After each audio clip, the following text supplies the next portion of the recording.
तो मूवी के स्टार्टिंग में हम लोकी को देखते हैं जो कॉस्मिक क्यूब के बारे में किसी से बात कर रहा होता है, क्योंकि वो कॉस्मिक क्यूब को जमीन पर ले जाकर कोई पोर्टल यानी रास्ता खोलने वाला था जिससे थेनस की आर्मी यहाँ पर आ सके, और ये डील डन हो जाती है। अब हम शील्ड एजेंसी का सीन देखते हैं। वहीं पर कॉस्मिक क्यूब रखा गया था। अब वहीं पर एक हेलीकॉप्टर लैंड करता है जिसमें निक फ्यूरी होते हैं। वो अंदर आकर एक साइंटिस्ट से मिलते हैं तो उनको बताया जाता है कि कॉस्मिक क्यूब में से अजीब तरह की रेडिएशंस निकल रही हैं और कोई नहीं जानता ऐसा क्यों है। तभी वहां पर लोकी आ जाता है जो कि कॉस्मिक क्यूब को लेने आया होता है।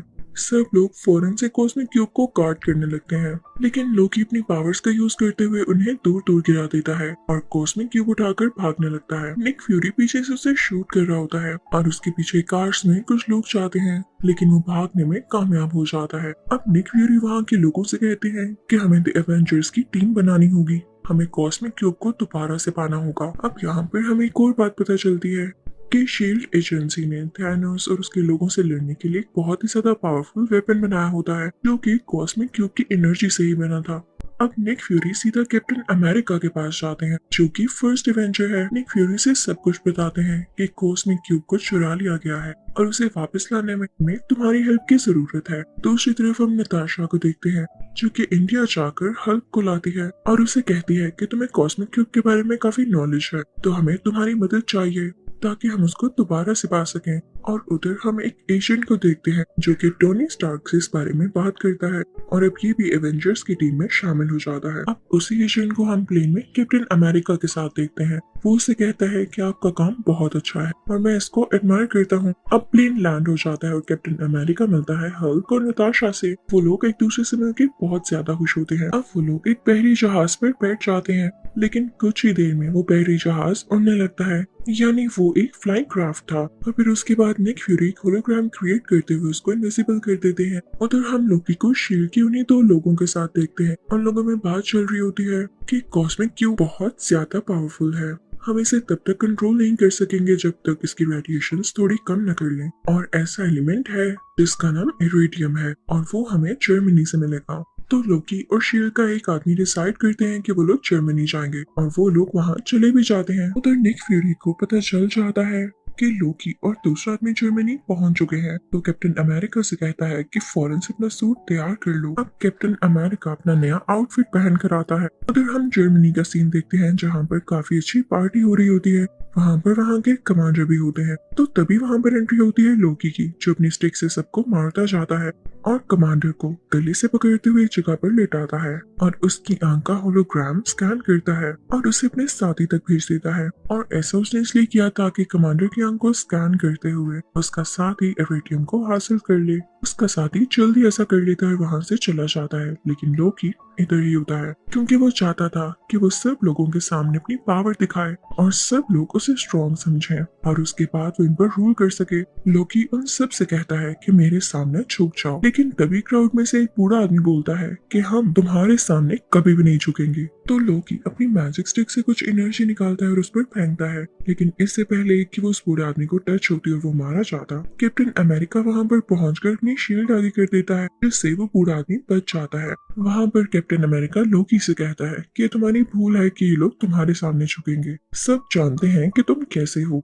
और तुम डिजर्व ही नहीं करते कि इस दुनिया पर रूल कर सको। ये सुन के लोकी को गुस्सा आ जाता है और यहाँ पर भी वो अपनी मैजिकल स्टिक का यूज करने लगता है, लेकिन तभी कैप्टन अमेरिका दोबारा से अपनी शील्ड आगे कर लेता है और वही शील्ड उस लोकी की तरफ फेंकता है, लेकिन लोकी उस पर दोबारा से अटैक करने लगता है तो कैप्टन अमेरिका रूल होते हुए पीछे जाता है। लोकी अपनी स्टिक से कैप्टन अमेरिका को काफी ज्यादा हिट कर रहा होता है और कैप्टन अमेरिका भी खुद को डिफेंड कर रहा होता है। तभी वहां पर एंट्री होती है आयरन मैन की, जिसको देखकर लोकी घबरा जाता है कि अब तो ये दो लोग हैं, मैं इनसे कैसे लड़ूंगा। तो वो फौरन से उनके साथ जाने के लिए तैयार हो जाता है। अब ये दोनों लोकी को अपने साथ ले जाते हैं। अभी आयरन मैन अपने कुछ लोगों के साथ बातें कर ही रहा होता है कि ये लोग यानी लोकी और उसके साथ ही जर्मनी इसलिए आए थे ताकि इरिडियम को पा सके, क्योंकि कॉस्मिक क्यूब को कंट्रोल करना इतनी आसान बात नहीं है। और सिर्फ यही नहीं, उसको एक्टिवेट करने के लिए या उसको यूज करने के लिए इन्हें बहुत सारे टेम्परेचर की जरूरत है और इतना टेम्परेचर उनको जर्मनी में मौजूद एक टावर पर मिलेगा। दूसरी तरफ हम लोकी को देखते हैं जो कि यूं ही नहीं सरेंडर करके इस एयरक्राफ्ट में आया होता। बल्कि इसके पीछे भी उसकी बहुत बड़ी प्लानिंग होती है। वो इनफैक्ट इनकी एयरक्राफ्ट को डिस्ट्रॉय करने आया था ताकि एवेंजर्स के हाथ में कुछ भी ना रहे और वो यहाँ से सेफली एस्केप कर जाए। वो अपने साथी को ऑर्डर्स देता है, वो भी अपने साथियों को लेके इस एयरक्राफ्ट के पास एक और प्लेन में आ जाता है और फिर इस एयरक्राफ्ट के इंजन में एरो मारता है, जिससे उसमें आग लगने लगती है। इसकी वजह से पूरा का पूरा एयरक्राफ्ट नीचे गिरने लगता है, लेकिन आयरन मैन जाकर उस इंजन को संभालता है और उसे दोबारा से ऊपर करने की कोशिश करता है, जो कि बहुत हार्ड काम था। अब लोकी के साथ ही उस जगह जाते हैं जहाँ पर लोकी कैद था। उसका दरवाजा खोलकर उसे फ्री करवाने लगते हैं कि तभी वहाँ पर थोर आ जाता है। अब थोर उसी दरवाजे को तोड़ता हुआ अंदर जाता है, लेकिन लोकी फौरन से वहाँ पर आ जाता है और खुद बाहर निकलते हुए थोर को अंदर ही बंद कर देता है। इस बात का पता जब एजेंट को चलता है तो वही एडवांस वेपन निकालते हैं जो उन्होंने कॉस्मिक क्यूब की एनर्जी से बनाया होता है और उससे वो लोकी की तरफ शूट करने ही वाले होते हैं कि तभी उनसे पहले लोकी उनके पीछे आ जाता है और पीछे से अपनी मैजिकल स्टिक उनके आर पार करते हुए उनको काफी जख्मी कर देता है। उधर हम नताशा को देखते हैं जो कि लोकी के एक साथी को बहुत जोर से पंच मारती है, जिससे वो नीचे जमीन पर गिर जाता है और उधर हम लोकी को यहाँ से एस्केप करता हुआ देखते हैं। वो टावर पर पहुंच जाता है और तो और वहाँ पर मौजूद एक मशीन में उसने कॉस्मिक क्यूब लगा भी दिया था। उधर हम सब एवेंजर्स को एक साथ देखते हैं तो निक फ्यूरी उन्हें बताते हैं कि हमने अपने एजेंट को खो दिया है, जो कि कुछ देर पहले उसी स्टिक से जख्मी हुए। सब काफी उदास हो जाते हैं तो आयरन मैन कहता है हमें कैलिफोर्निया में मेरी इंडस्ट्री जाना चाहिए। अब ये सब लोग कैलिफोर्निया पहुंच जाते हैं, लेकिन बुरी बात यह होती है कि कॉस्मिक क्यूब की वजह से पोर्टल खोल दिया गया था और थैनोस की सारी आर्मी यहाँ पे पहुंच जाती है। यहाँ पे सब एवेंजर्स एक साथ हो चुके होते हैं और खल भी गुस्सा करके अपने असली रूप में आ जाता है। इसके बाद वो उस आर्मी की बस को एक पंच मारता है और उसे फौरन से डिस्ट्रॉय कर देता है। ये सब काफी परेशान होते हैं कि पोर्टल को बंद कैसे किया जाए। तभी निक फ्यूरी को कुछ डायरेक्टर्स की कॉल आती है और वो कहते हैं कि अगर आप लोग इस पोर्टल को बंद नहीं कर पा रहे तो हमारे पास आखिरी ऑप्शन यही है कि हम इस पूरी सिटी को मिसाइल के साथ उड़ा दें और वो मिसाइल जल्द ही इधर आ रहा होगा। आप लोग अपनी जान बचा के रखिएगा। निक फ्यूरी ये बात आयरन मैन को बताते हैं। हमारे पास सिर्फ 2.5 मिनट्स हैं, यानी 2.5 मिनट है। इसी में या तो हमें पोर्टल को बंद करना होगा या उसके बाद मिसाइल आने पर उसे रोकना होगा। नताशा काफी घबरा जाती है और लोकी की मैजिकल स्टिक लेकर उस पोर्टल के पास पहुंचती है और उसमें से काफी सारी एनर्जी निकालते हुए उस पोर्टल को बंद करने की कोशिश करती है। लेकिन तभी आयरन मैन उसे कहता है कि रुको, मेरे पास एक और आइडिया है। मेरे पास भी एक मिसाइल है जिसे मैं उस जगह पर फेंकूंगा जहाँ पर थैनोस के लोग हैं। और वो मिसाइल लेकर उस जगह पहुंच ही जाता है और उस जगह को डिस्ट्रॉय कर देता है, लेकिन काफी टाइम हो जाता है, वो वहां से नहीं लौटता। तो कैप्टन अमेरिका नताशा से कहता है कि हमारे पास और टाइम नहीं है, हमें पोर्टल बंद करना होगा वरना हम सब भी डिस्ट्रॉय हो जाएंगे, मारे जाएंगे। नताशा उस पोर्टल को बंद करने लगती है। आयरन मैन भी उसी पोर्टल में था और सब काफी दुखी थे क्योंकि ये नहीं जानते थे कि अब आगे क्या होने वाला है। पोर्टल को बंद ना किया तो इन पर मिसाइल गिरा दिया जाएगा, अगर पोर्टल को बंद कर दिया तो आयरन मैन अंदर ही रह जाएगा। लेकिन तभी उस पोर्टल में से आयरन मैन नीचे की तरफ आता है, यानी इस दुनिया पर गिरता है। सब लोग बहुत खुश हो जाते हैं। उन्होंने थैनोस की कम्युनिटी को भी तबाह कर दिया था और उनका दोस्त भी वापस आ चुका था, तो सब उन लोगों को काफी अप्रिशिएट करते हैं। अभी सब एवेंजर्स मिलकर उसी टावर तक जाते हैं, यहाँ पर लोकी को पकड़ लिया जाता है। फिर हम देखते हैं कि थोर लोकी को लेता है और साथ कॉस्मिक क्यूब को भी। उसे अपने साथ लेकर अपने रहने की जगह यानी एस्गार्ड तक पहुंच जाता है, जो कि हमने मूवी थोर में भी देखा था। तो इस मूवी एवेंजर्स के पार्ट 1 के एंडिंग सीन में हम देखते हैं कि एक आदमी थैनोस से कह रहा होता है जमीन के लोग बहुत पावरफुल हैं, हम इनसे लड़ने के लिए और ज्यादा स्ट्रॉन्ग होना होगा। तभी यहाँ पर थैनोस एक स्माइल पास करता है, यानी उस चीज के लिए भी तैयार है। तो अब मैं आपको एक्सप्लेन करूंगी एवेंजर्स का पार्ट 2। तो इस मूवी के स्टार्टिंग में हम सब एवेंजर्स को देखते हैं जो कि हाइड्रा की बेस पर अटैक करने जा रहे होते हैं, क्योंकि हाइड्रा का लीडर काफी अजीब एक्सपेरिमेंट्स कर रहा था। उसके पास एक सेप्टर होता है, एक ऐसी स्टिक जिसके अंदर जेम लगा हुआ है। एमसीयू के पहले पार्ट्स में आपने इसको जरूर देखा होगा। तो अब एक्सपेरिमेंट्स कुछ ऐसे थे कि वो कुछ इंसानों पर इस सेप्टर को यूज करते हुए उनमें कुछ एनर्जीज डाल देता था ताकि वो उसके लिए लोगों से लड़ सके, इवन एवेंजर्स से भी। तो उसका नेक्स्ट टारगेट एवेंजर्स ही थे। वो दो बहन भाइयों को चूज करता है जो कि ट्विंस होते हैं। हाइड्रा का लीडर इन पर एक्सपेरिमेंट कर चुका था और अब इनमें काफी एनर्जीज थी। अब वो लड़की जिस पर एक्सपेरिमेंट किया गया होता है वो आयरन मैन के पास जाती है और अपने हाथों से कुछ एनर्जीज निकालकर उसको हिप्नोटाइज करने लगती है और उसका भाई जाता है कैप्टन अमेरिका के सामने ताकि उस पर अटैक कर सके। अब यहाँ पर सीन चेंज होता है और हम देखते हैं कि ये लोग जब हाइड्रा बेस पर गए थे इन्होंने उन लोगों को हरा दिया था और ये लोग सेप्टर ही लेने गए थे। आयरन मैन उस सेप्टर को हासिल कर चुका होता है और अब आता है अपनी लैब में। यहाँ पे हल्क यानी ब्रूस उसके साथ ही होता है। वो लोग ये प्लान करते हैं कि वो लोग इस सेप्टर पर एक्सपेरिमेंट करेंगे और पता लगाएंगे कि इतना खतरनाक कैसे है। अब यहाँ पर आयरन मैन और हल्क को बहुत ही खास बात पता चलती है कि इस स्टिक में जो जेम लगा हुआ है वो खुद सोच समझ सकता है, यानी उसमें सोचने की एबिलिटी है, यानी वो खुद ही पावर और एनर्जी जनरेट कर सकता है। तो आयरन मैन और हल्क फौरन से उसके इर्द गिर्द एक डिफेंस लेयर बनाते हैं ताकि वो वहाँ की चीजों को स्कैन न कर सके और ना ही कुछ डैमेज दे सके। लेकिन उन लोगों का ये प्लान फेल हो जाता है क्योंकि ये एनर्जी पहले ही बाकी इलेक्ट्रॉनिक्स तक पहुंच चुकी थी और उन्हें स्कैन करने लगती है।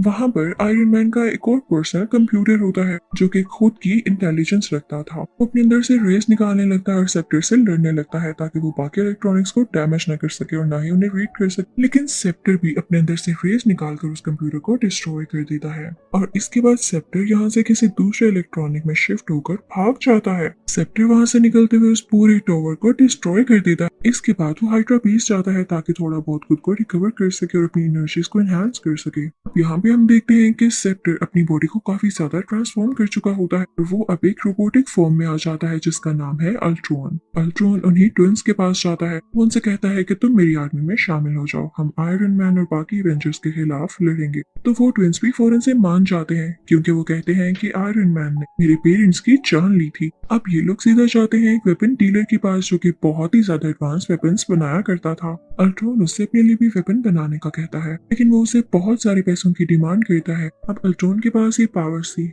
कि वो किसी भी अकाउंट से पैसे निकाल कर इसके अकाउंट में ट्रांसफर कर सकता था, तो वो अभी भी ऐसे ही करता है। और वो जो चीज होती है उसका नाम वाइब्रेनियम होता है, वही मेटल जिससे कैप्टन अमेरिका की शील्ड बनाई गई है और ये बहुत ज्यादा स्ट्रॉन्ग है। अब ये दोनों ट्विंस पहुंच जाते हैं एवेंजर्स के पास क्योंकि अब ये दोनों काफी ज्यादा स्ट्रॉन्ग थे और इनमें टेलीकाइनेटिक पावर्स भी थी जिनसे ये दूसरों लोगों के माइंड को कंट्रोल कर सकते थे। तो ये जाकर हल्क के माइंड को कंट्रोल कर लेते हैं और उसमें ये फीड कर देते हैं कि तुम्हें तुम्हारी अपनी टीम ही मारना चाहती है। तो वो गुस्से में आ जाता है और इनसिक्योर भी फील करने लगता है, तो वो अपनी ही टीम को खत्म करने के लिए आगे बढ़ता है। अब हल्क क्योंकि बहुत ज्यादा पावरफुल था तो आयरन मैन भी अपना नया सूट पहन आता है जो कि उसने पहले से तैयार कर रखा था और ये सिर्फ और सिर्फ हल्क को कंट्रोल करने के लिए था क्योंकि उसने सब कुछ फोर्स से ही कर लिया था, यानी वो पहले से जान चुका था कि हल्क एक न एक दिन ऐसा जरूर करेगा क्योंकि उसके दिमाग में ये चीज फीड कर दी जाएगी। अब यहाँ पर उन दोनों में काफी हैवी फाइट स्टार्ट होती है। हल्क यहाँ पर एक गाड़ी उठाकर आयरन मैन की तरफ फेंकता है जो कि सीधा उसे हिट करती है। आयरन मैन पीछे की तरफ गिरता है और फौरन से आगे बढ़ता है और हल्क को उठाते हुए दूसरी तरफ फेंकता है, लेकिन हल्क क्योंकि बहुत ज्यादा गुस्से वाला था तो वो एक रोड लेकर आयरन मैन के बाजू के आर पार कर देता है जिससे उसका सूट डैमेज हो जाता है। उसका हाथ टूटकर नीचे गिर जाता है, लेकिन तभी आयरन मैन सैटेलाइट को एक सिग्नल देता है तो उसका नया हाथ वहां से आ जाता है और उसके साथ जुड़ जाता है और अब उसके हाथों से फायर निकलने लगती है और वो सीधा हल्क की तरफ फेंकने लगता है। हल्क फौरन से उसकी तरफ बढ़ता है और उसे पंच मारने ही वाला होता है कि आयरन मैन उसका हाथ पकड़ लेता है और अब यहाँ पर दोनों ही एक दूसरे को रोकने की कोशिश कर रहे होते हैं और अब यहाँ पर आयरन मैन हल्क को जोर जोर से जमीन के साथ मारता है। यहाँ पर सब लोग काफी डर जाते हैं कि एवेंजर्स तो खुद ही से लड़ रहे हैं, हमारी क्या प्रोटेक्शन करेंगे। अब ये सारे एवेंजर्स और इनके लीडर्स डिसाइड करते हैं कि हम अपनी बेस चेंज कर लेंगे क्योंकि यहाँ के लोग अब इनको अच्छा नहीं समझते। ये लोग होकाई के घर जाते हैं जो कि इन्हीं का मेंबर था, लेकिन पिछले पार्ट में लोकी ने उसे अपना साथी बना लिया था। अब यहाँ पर थोर एक और आदमी से मिलता है, वो भी इन्हीं का मेंबर था और लोकी का साथी बन चुका था, जो उसे अपने पर किए गए अटैक के बारे में बताता है जो कि उन्हीं ट्विंस में से एक लड़की ने किया था। नेक्स्ट सीन में हम कोरिया को देखते हैं। वहाँ पर अल्ट्रॉन जाता है और एक लड़की से मिलता है।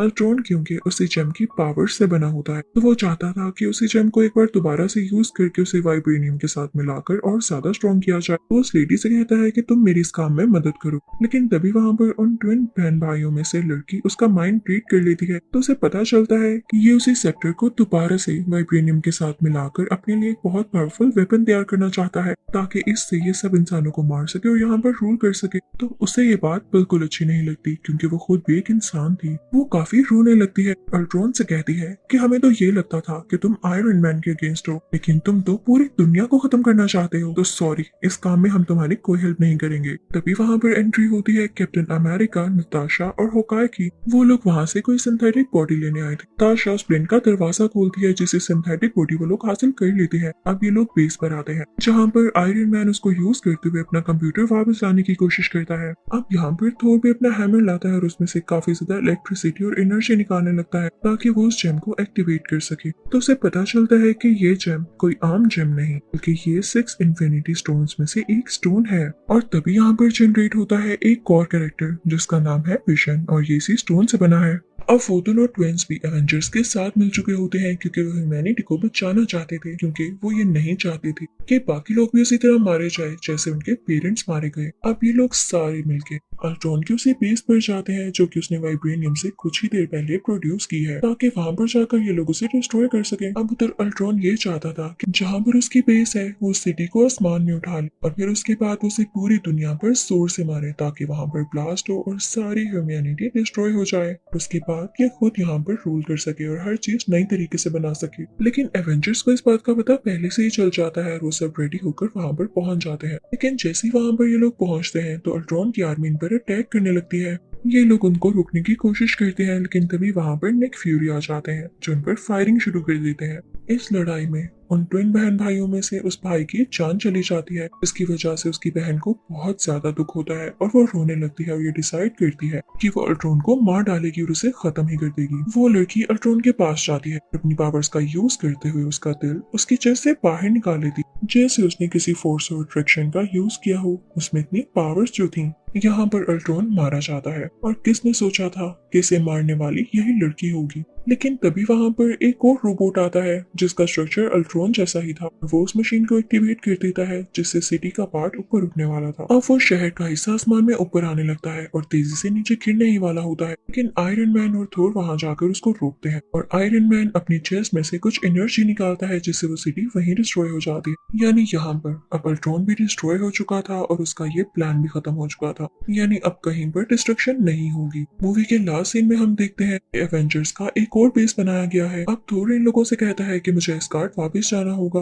क्योंकि जो 6 इन्फिनिटी स्टोन्स मैंने अपने विजन में देखे हैं मुझे इन पर कुछ रिसर्च करनी है। और फिर कैप्टन अमेरिका और नताशा बाकी लोगों को भी एवेंजर्स की टीम में शामिल करने के लिए उन्हें काफी अच्छी ट्रेनिंग देने लगते हैं और उनको नए नए तरीके सिखाने लगते हैं। मूवी तो यहाँ पर खत्म हो जाती है, लेकिन इसके पोस्ट क्रेडिट सीन्स में हम थैनोस को देखते हैं जो कि कहता है कि मैं किसी पर ट्रस्ट नहीं करूंगा और मैं खुद दुनिया में जाकर उसे डिस्ट्रॉय करूंगा। और इसी के साथ ये मूवी यानी एवेंजर्स के दोनों पार्ट्स यहाँ पर कंप्लीटली एंड हो जाते हैं।